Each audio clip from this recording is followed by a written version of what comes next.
नमस्कार दोस्तों, सरकारी कर्मचारी, राज्य कर्मचारी, पेंशन धारकों के साथ साथ ईपीएस नांडेभा पेंशन धारकों को लेकर भी इस समय की बहुत ही बड़ी और इम्पोर्टेंट खबरें लेकर आज की इस वीडियो में हम हाजिर हो चुके हैं। दोस्तों, आज की इस वीडियो में हम बात करने वाले हैं कि आखिर ईपीएस नांडेभा पेंशन भोगियों की पेंशन बढ़ोतरी की मांग को लेकर क्या बड़ा निर्णय हुआ है। साथ ही दोस्तों, कितनी पेंशन आप सभी को मिलने वाली है, कब आपके खाते में ट्रांसफर की जाएगी। लगातार पिछले 6 से 7 सालों से जो पेंशन धारक है पेंशन बढ़ोतरी को लेकर मांग कर रहे हैं, आखिरकार उनकी मांगों को लेकर क्या जरूरी अपडेट, इंपोर्टेंट अपडेट निकलकर सामने आया है। साथ ही पेंशन धारकों से जुड़ी क्या बड़ी खबर निकलकर सामने आई है, इसके बारे में आज की इस वीडियो के अंदर बात करेंगे। साथ ही दोस्तों, सुप्रीम कोर्ट ने फटकार के बाद सरकार देगी पेंशन। जी दोस्तों, आखिरकार पेंशन धारकों के लिए यहाँ पर सुप्रीम कोर्ट का बड़ा एक्शन सामने आया है, जिसमें दोस्तों सरकार को क्या बड़ी फटकार लगाई गई है, इसके बारे में भी बात की जाएगी। यहाँ पर जो है पेंशन पर आखिरकार क्या फैसला लिया गया है, इसके बारे में बात करेंगे। साथ ही दोस्तों, ईपीएफओ ने अब जारी किया है ज्यादा पेंशन का नया सर्कुलर। लेटेस्ट ऑर्डर आप सभी के लिए आ चुका है। पेंशन बढ़ोतरी को लेकर नया सर्कुलर आया है। तो आखिरकार पेंशन बढ़ोतरी को लेकर नया सर्कुलर क्या आया है, इसके बारे में भी आज की इस वीडियो के अंदर बात करने वाले हैं, जो कि पेंशन धारकों की पेंशन बढ़ोतरी पर नेशनल एजुकेशन कमेटी के मुख्य कमांडर अशोक गिरावत ने या ईपीएस पेंशन बढ़ोतरी 7500 प्लस डी के साथ साथ 4 सूत्रीय मांगों को लेकर जो बड़ी घोषणा की है, इसके बारे में भी आज की इस वीडियो के अंदर बात करेंगे।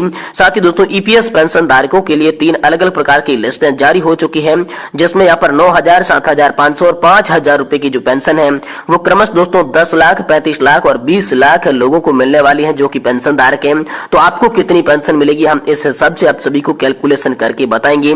संपूर्ण जानकारी पेंशन धारकों से जुड़ी आज की इस वीडियो के अंदर देने की कोशिश करेंगे, इसलिए आप सभी से निवेदन करते हैं कि दोस्तों आज की इस वीडियो को आप लास्ट तक जरूर देखिएगा। साथ ही हमारे चैनल को सब्सक्राइब कर दें और वीडियो को लाइक कर दें। तो चलिए आज की इस वीडियो के अंदर खबरों का सिलसिला शुरू करते हैं। देखिए, सबसे पहले बात करते हैं सेवानिवृत्ति केंद्रीय कर्मचारी ईपीएस नांडेभा पेंशन धारकों की मांगों को लेकर एक बार फिर से पीएम मोदी से गुहार लगाई गई है, जिसमें दोस्तों मांग पत्र यहाँ पर सौंपा गया है, जिसमें लोकसभा सांसद ने यहाँ पर प्रधानमंत्री मोदी से भी आग्रह किया है, जिसमें दोस्तों समस्या का समाधान करने के लिए यहाँ पर पेंशन धारकों को लेकर राष्ट्रीय संघर्ष समिति कई वर्षों से जो संघर्ष कर रही थी, लेकिन उनको न्याय नहीं मिलता देख हालांकि प्रधानमंत्री नरेंद्र मोदी से गुहार लगाई है। पीएम मोदी ने यहाँ पर 2 बार मुलाकात में जो आश्वासन दिए थे, उस आश्वासनों के बाद भी समस्या का समाधान नहीं हुआ। तो संस्था के राष्ट्रीय अध्यक्ष कमांडर अशोक गिरावत ने एक बार फिर से यहाँ पर जो है प्रधानमंत्री नरेंद्र मोदी जी को बड़ा पत्र लिखा है, जिसमें दोस्तों ईपीएस नांडेभा पेंशन धारकों की मुख्य मांग है 7000 रुपए मासिक पेंशन, महंगाई भत्ता तथा चिकित्सा सुविधा उपलब्ध करवाने तथा दिशा में कार्रवाई करने ताकि न्याय मिल सके।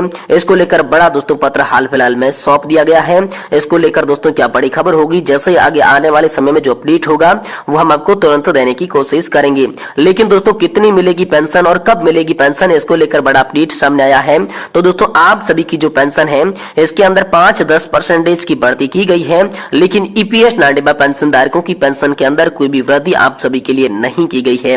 ये जो एडिशनल पेंशन है, जिसमें दोस्तों 5, 10 और 15% की वृद्धि की गई है, जिसमें 65 साल की एज पर 5, 70 साल की एज पर 10, साथ ही 75 साल की एज पर 15% एडिशनल पेंशन में बढ़ोतरी हुई है। लेकिन ईपीएस नांडेभा पेंशन धारकों की कोई भी पेंशन बढ़ोतरी नहीं की गई है। अब बात करते हैं कि आखिरकार कब आपको पेंशन आपके खाते में देखने को मिलेगी।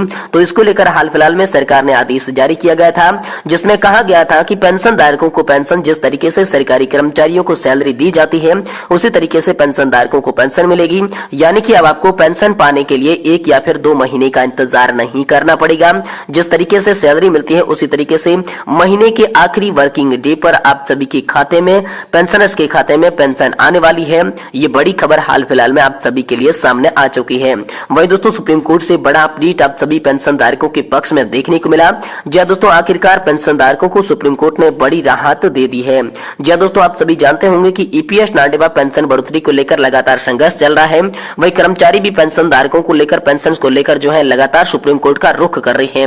इस बीच सुप्रीम कोर्ट के अंदर यहाँ पर याचिकाएं दाखिल होने के कारण उन याचिकाओं पर एक बार फिर से सुनवाई का अवसर दिया गया, जिसके बाद दोस्तों यहाँ पर जो है पेंशन धारकों की पेंशन बढ़ोतरी के मामले पर सुप्रीम कोर्ट ने यहाँ पर जो है सरकार को फटकार लगाई है कि पेंशन देने से सरकार पेंशन धारकों को इनकार नहीं कर सकती। सुप्रीम कोर्ट ने कहा है कि पेंशन धारकों का यह अधिकार है कि उन्हें पेंशन मिलनी चाहिए। अगर सरकार पेंशन देने से मना करती है तो ये संविधान के अनुच्छेद 21 का उल्लंघन होने वाला है। इसलिए सुप्रीम कोर्ट ने सरकार को फटकार लगाई कि जल्दी से जल्दी यहाँ पर जो है पेंशन धारकों को पेंशन मुहैया कराई जाए, और इसके लिए मोदी सरकार से उन्होंने जवाब भी मांग लिया है। तो दोस्तों सुप्रीम कोर्ट ने आप सभी के लिए एक अहम पहल कर दी है। वही दोस्तों ईपीएस 95 पेंशन बढ़ोतरी को लेकर जो नया सर्कुलर आया है इसके बारे में भी हम बात करने वाले हैं। इससे पहले हम बात करते हैं कि आखिरकार पेंशनर्स के लिए जो 3 अलग अलग प्रकार की टेबल बताई जा रही है जिनके तहत आपको अलग अलग प्रकार की पेंशन मिलेगी, तो वो कितने लोगों को मिलने वाली है, कितनी पेंशन मिलेगी, आपको कितनी मिलने वाली है, आपने कितना कंट्रीब्यूशन दिया है, इसके आधार पर दोस्तों हम आपको पूरी विस्तार से जानकारी इस वीडियो के अंदर दे रहे हैं। इसलिए आपसे निवेदन करते हैं कि दोस्तों वीडियो को आप लास्ट तक जरूर देखिएगा।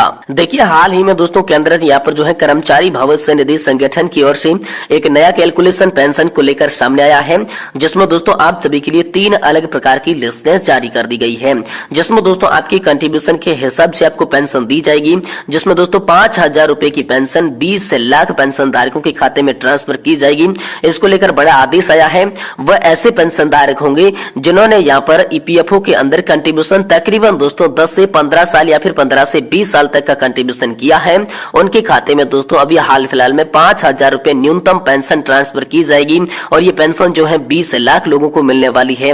ऐसा दोस्तों पहली लिस्ट के अंदर यहाँ पर जो है वर्णन किया गया है। वही दोस्तों 7,500 की पेंशन को लेकर बड़ी खबर आ रही है कि जो भी कर्मचारी है, चाहे प्राइवेट सेक्टर में काम कर रहा हो चाहे सरकारी नौकरी कर रहा हो, जिन्होंने अपनी नौकरी के दौरान या काम के दौरान लगातार ईपीएफओ के अंदर 20 से 35 साल तक का कंट्रीब्यूशन दिया है, योगदान दिया है, 7,500 की लिमिट के आधार पर उन्हें पेंशन मिलेगी, और उन्होंने अगर 15,000 रुपए की सैलरी लिमिट के आधार पर योगदान दिया है तो ही दोस्तों उन्हें 7,500 की पेंशन मिलेगी। कम योगदान वालों को यहाँ पर 7,500 की पेंशन नहीं मिलने वाली है, और ये पेंशन 35 लाख लोगों को दी जाएगी। अंत में दोस्तों उन्होंने एक अलग प्रकार की लिस्ट जारी की गई है, जिसमें कहा गया कि जिन भी कर्मचारियों ने अपने कार्यकाल के दौरान 7,500 के अधिक पेंशन के हकदार वही होंगे जिन्होंने यहाँ पर जो है अपने कार्यकाल के दौरान 15,000 रुपए की सैलरी लिमिट से अधिक का योगदान किया है, यानी कि कंट्रीब्यूशन किया है, उन्हें यहाँ पर जो है पेंशन 9,000 रुपए तक देखने को मिलेगी। ये बड़ी खबर हाल फिलहाल में आप सभी के लिए सामने आई है। इसी बीच दोस्तों ईपीएस 95 पेंशन बढ़ोतरी पर बोले कमांडर अशोक जी रावत। ईपीएस 95 7,500 की मांग के साथ साथ 4 सूत्रीय मांगों पर भी मुख्य प्रकाश डाला है।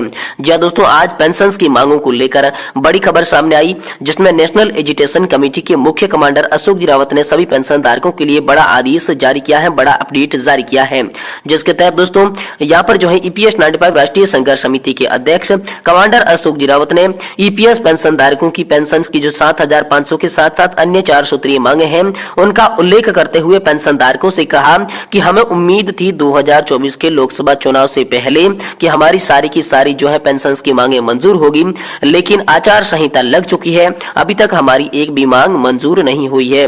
इसलिए पेंशन धारकों से उन्होंने आग्रह किया कि 2024 का ये जो लोकसभा चुनाव आ रहा है इसमें पेंशन धारकों को असली ताकत दिखानी होगी।